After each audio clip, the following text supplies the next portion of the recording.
সাহেবকে কতবার বলেছি গাড়িটা রং করবার আগে হর্নটা পাল্টান, 4টে টায়ার পাল্টান। সাহেব আমাকে ধমকি দিয়ে বললেন এইসব কথা বললে নাকি আমার গ্যারেজটাই পাল্টে দেবে। বুঝতে পারছি সাহেবের মতন আপনারও অনেক টাকা আছে, টাকা দিয়ে নতুন একটা হর্ন কিনে ওটা পাল্টে ফেলুন। দয়া করে টাকা দেখিয়ে আমার চরিত্রটা পাল্টাবার চেষ্টা করবেন না। আমি একজন ডাক্তার। ডাক্তার? কে পাঠিয়েছে আপনাদের এখানে? আনন্দ। আনন্দ? সে জানে না আমার এ লোক সারবার নয়? কেন পাঠিয়েছে আপনাদের? এত দেরি করলি যে? আর বলো না, এই দেখো তোমার দেওয়া শাড়িটা পিসি আমাকে জোর করে পরিয়ে দিল। ওটা এনেছিস তো? হ্যাঁ, পিসিকে আমার ঘরে ব্লাউজ আনতে পাঠিয়ে ওটা সরিয়ে এনেছি। দেখি দেখি দেখি। অনিল গাঙ্গুলি, 17 নম্বর নটবর দত্ত লেন, কলকাতা 20। চ।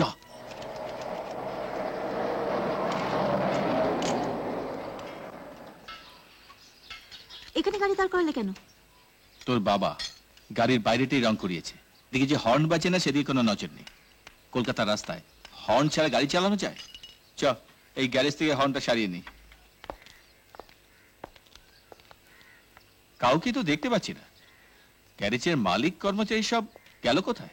এই গাড়িতে মালিক তো একটা চ্যাংড়া ছেলে, নিজের হাতে গাড়িটারই সারায়, আমাদের গাড়িরও কাজ করে। দেখো গিয়ে কোথায় আড্ডা মারছে। চ, আস্তে আস্তে চালিয়ে যাই। চলো।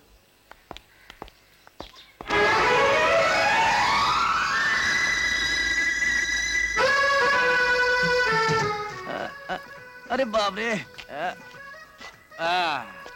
আমি গরিব মানুষ, তবে এভাবে পার্টি ভাঙিয়ে দেবেন না ছোট ম্যাম সাহেব। আমি আড্ডা মারি, নিশ্চয়ই মারি, তবে আগে কাজ, তারপরে আড্ডা। ইনিকে? আমার মামা। নমস্কার মামু। নমস্কার। আগেই দিয়ে ফেলেছি, তাই পায়ে আর হাত দিলাম না। আমার নাম আনন্দ, সবসময় আমি আনন্দে থাকি। আমি বাজে না বকে, দেখো তো গাড়ি হর্নটা বাজছে না কেন? ওটা বাজে। আমি এতটা পথ চালিয়ে এলাম, একবারও বাজলো না, আর তুমি বলছো বাজে? আরে আরে আপনিও ছোট ব্যবসার মতো আমাকে ভুল বুঝলেন মামা বাবু। আমি বলছি যে হর্নটা বাজে, নট গুড, মানে ভালো নয়। আচ্ছা আপনি বলুন তো ছোট ম্যাম সাহেব, সাহেবকে কতবার বলেছি গাড়িটা রং করবার আগে হর্নটা পাল্টান, 4টে টায়ার পাল্টান। সাহেব আমাকে ধমকি দিয়ে বললেন এইসব কথা বললে নাকি আমার গ্যারেজটাই পাল্টে দেবে। আচ্ছা আপনি বলুন তো মামা বাবু। উফ, কি বাজে বকে। গাড়ি হর্নটা সারিয়ে দাও। না ছোট ম্যাম সাহেব, চরিত্র পাল্টাতে পারবো না, বুঝলেন? সবাই বলবে সুন্দরী মেয়ে দেখে আমি পাল্টি খেয়ে গেছি। পরে এসেছেন, কাজ পরে হবে, লাইন লাগান। লাইন লাগাবো? হ্যাঁ, আপনার নম্বর 3। প্রথমে এই গাড়িটার ব্রেকটা দেখবো, তারপর ওই গাড়িটা স্টার্ট হচ্ছে না কেন দেখবো, তারপর ওসব লাইন ফাইন লাগাতে পারবো না। যেই দেখেছি বিপদে পড়েছি অমনি নাও 100টা টাকা দিচ্ছি, হর্নটা তাড়াতাড়ি সারিয়ে দাও। গাড়ির হর্নটাই শুধু বাজে নয়, আপনি মানুষটাও দেখছি অত্যন্ত বাজে মামা বাবু। বুঝতে পারছি সাহেবের মতন আপনারও অনেক টাকা আছে, টাকা দিয়ে নতুন একটা হর্ন কিনে ওটা পাল্টে ফেলুন। দয়া করে টাকা দেখিয়ে আমার চরিত্রটা পাল্টাবার চেষ্টা করবেন না। চলো তো। হ্যাঁ, কিন্তু এত লোকজনের ভিড়েতে দাঁড়া, ও গাড়িটা সারাক, আমরা ততক্ষণে এই ঠিকানাটা কোথায় খোঁজ করি। চ। এই নটবর দত্ত লেনটা কোথায় বলতে পারো? কার বাড়ি যাবেন? অনিল গাঙ্গুলির বাড়ি। ও, ছোট মেম সাহেবের আর স্বামীর বাড়ি। তুমি ওনাকে চেনো নাকি? শুধু আমি কেন, এ তল্লাটের সবাই ওনাকে চেনেন। দেখুন যান ঢুকতে দেয় কিনা। কেন ঢুকতে দেবে না কেন? গেলে টের পাবেন। দরজা খুলে যিনি দাঁড়াবেন, কে দাঁড়াবে? যাকে দেখলে আপনার ভাগ্নি একেবারে হার্ট ফেল করবে। হ্যাঁ, তবে হ্যাঁ, উনি যখন জিজ্ঞাসা করবেন কোত্থেকে আসছেন, তখন যদি আপনি গম্ভীরভাবে বলতে পারেন আমি একজন ডাক্তার। বিলেত ফেরত, ফরেন, এফআরসিপি। তুমি না হয় বিলেত ফেরত ডাক্তার, ওটিকে? ও হলো কি আমার নার্স। হ্যাঁ। আমিও বিলেত ফেরত। এ তোমরা কেমন তোরা বিলেত ফেরত ডাক্তার নার্স? ডাক্তারের হাতে যন্ত্রপাতি নেই, নার্সের পরনে পোশাক নেই, টুপি নেই। আমরা বিলেত ফেরত তো, ওসব আমাদের লাগে। আগে আমরা রুগী দেখব, হ্যাঁ। তখন যদি দরকার মনে করি তখন ওইগুলো নিয়ে আসবো। কি বলো? হ্যাঁ, ঠিক ঠিক। তোমাদের কে পাঠিয়েছে? ওই আনন্দ। ও, ও এখনো আশা ছাড়েনি। ওই ঘরে আছে, যাও। চ।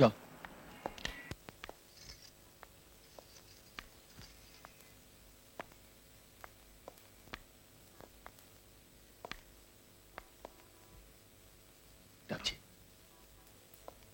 অনিল বাবু, অনিল বাবু।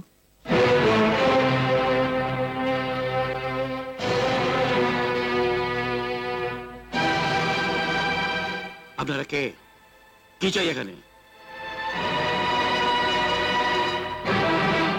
আমি একজন ডাক্তার। ডাক্তার? কে পাঠিয়েছে আপনাদের এখানে? আনন্দ। আনন্দ? সে জানে না আমার এ লোক সারবার নয়? কেন পাঠিয়েছে আপনাদের? কি হয়েছে আপনার? রুগী দেখতে এসেছেন অথচ জানেন না কি হয়েছে? কিরকম ডাক্তার আপনি? আনন্দ আপনাদের কিছু বলেনি? ওই না তো, বলেছে আপনার মুখ থেকেই জেনে নিতে।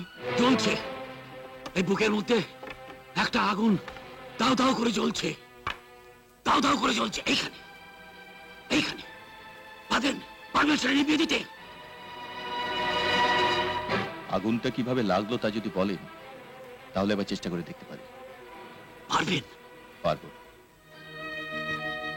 আগুনটা লেগেছিল আমার যজ্ঞের আগুন থেকে। মায়াকে বিয়ে করে ঘরে নিয়ে এলাম। কি সুন্দর করে সাজালো সে ঘরটাকে। আমার ঘরে যেন স্বর্গ নেমে এলো। লাল পাড় শাড়ি পরে, কপালে এত বড় একটা সিঁদুরের টিপ পরে যখন সে ঘুরে ঘুরে বেড়াতো, বিশ্বাস করুন আমার মনে হতো লক্ষ্মীর আসন থেকে লক্ষ্মী নেমে এসে আমার ঘরে ঘুরে বেড়াচ্ছে। কোথায় গেলেন আপনার ঘরের লক্ষ্মী? যায়নি তো, তাকে তাড়িয়ে দেওয়া হয়েছিল। হ্যাঁ, তাড়িয়ে দিয়েছিলেন আমার মা। কেন? কি অপরাধ করেছিলেন উনি? তার অপরাধ ছিল সে আমাকে বড্ড বেশি ভালোবেসেছিল। আমি দিন রাত তার কথাই ভাবতো, সমস্ত মন জুড়েই ছিল সে। একদিন তার কথা ভাবতে ভাবতে অন্য মানুষকে আমি রাস্তা পেরোচ্ছিলাম, হঠাৎ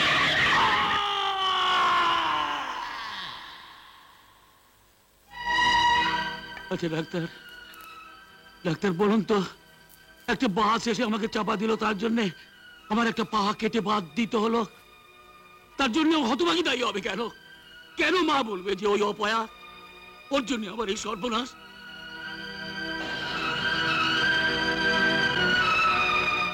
আমার এই অনুরোধে আমার এই দুর্ঘটনার খবর তাকে জানানো হলো না। তাকে বলা হলো অফিসের কাজে হঠাৎ আমি কলকাতার বাইরে গেছি। তারপর ঠিক 2 মাস বাদে যখন এই কাজ বগলে আমি ঘরে এসে ঢুকলাম,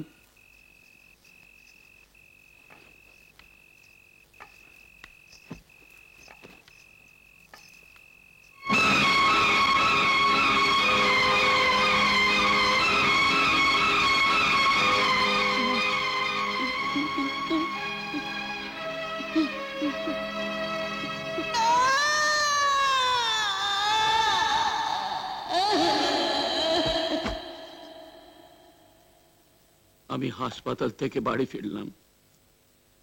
মায়া হাসপাতালে গেল। পড়ে গিয়ে ওর পেটে যে বাচ্চাটা ছিল মরে গেল।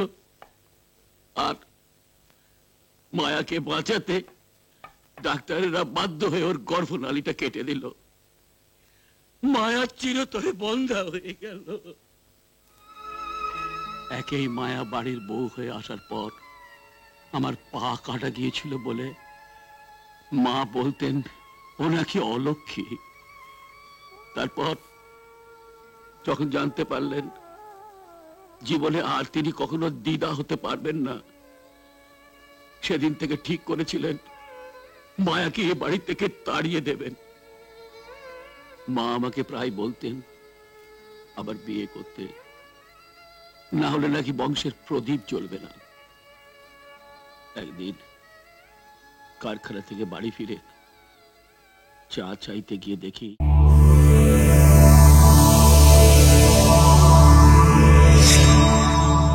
এমন আরো অনেক ভিডিও দেখতে এই চ্যানেলটি সাবস্ক্রাইব করে নিন এবং পাশের বেল আইকনটি প্রেস করে দিন।